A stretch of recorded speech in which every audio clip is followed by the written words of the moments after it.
ন্যায়তম গণতান্ত্রিক সংশোধনী বিলটা পড়েছেন? বিলে কি লেখা আছে? বিলে লেখা আছে যে ভারতের আইন কি, যে কোনো সভ্য দেশের আইন কি, যে ইনোসেন্ট টিল প্রুভেন গিল্টি।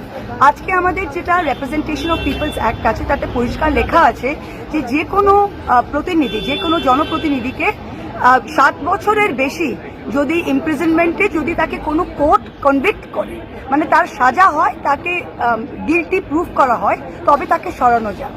এই বিলটা কি করছে? এই বিলটা বলছে যে যে কোনো ইলেক্টেড মুখ্যমন্ত্রী, যে কোনো একটা ইলেক্টেড মন্ত্রী, মানে যে কোনো বিরোধী রাজ্যে, মমতা ব্যানার্জি আজকে 8 কোটি মানুষ 9 কোটি মানুষ ভোট দিয়ে তাকে জিতিয়েছে, তিনি তাদের কথায় আজকে মুখ্যমন্ত্রী হয়েছেন। কালকে সেন্ট্রাল গভর্নমেন্ট নিজের ইডি, নিজের সিবিআই তাদেরকে দিয়ে যে কোনো ভুয়ো ফলস কেসে তারা অ্যারেস্ট করতে পারে, আর 30 দিনের মধ্যে সেই স্টেট গভর্নমেন্ট, সেই মুখ্যমন্ত্রী, সেই মিনিস্টারকে স্যাক করতে পারে। তার মানে কি, আপনি ফেডারেল স্ট্রাকচার বাইপাস করছেন, আপনি যুক্তরাষ্ট্র পরিকাঠামোকে আপনি পুরোভাবে এড়িয়ে যাচ্ছেন। সেকেন্ড কি, আপনি জুডিশিয়ারি, এটা দেশের জুডিশিয়ারি, আপনি আইনি বিচার ব্যবস্থাকে এড়িয়ে যাচ্ছেন, কারণ বিচার ব্যবস্থারই একমাত্র রাইট রয়েছে কাউকে ইনোসেন্ট বা কাউকে গিল্টি প্রুভ করার।